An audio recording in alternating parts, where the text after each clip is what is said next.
আজকের এই শুভ উদ্বোধনে যে আলোকিত হয়েছে আলোকিত লোকদের নিয়ে, এই আলোই আমরা সামনের পথগুলো আমাদের আরও আলোকিত করবে বলে আমি মনে করি, প্রত্যাশা করছি।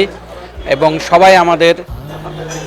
সবাই আমাদের এই পথ চলায় সাথে থাকবে এবং আমরা বস্তুনিষ্ঠ সংবাদ পরিবেশন করে আমরা আমাদের যে সুনাম আছে সেটা অক্ষুণ্ণ রাখার সর্বত্র চেষ্টা করব।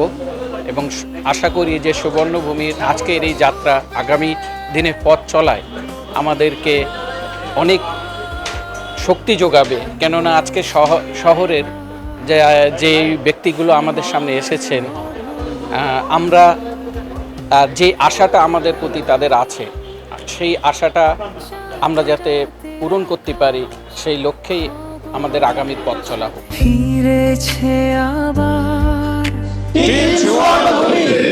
সুবর্ণ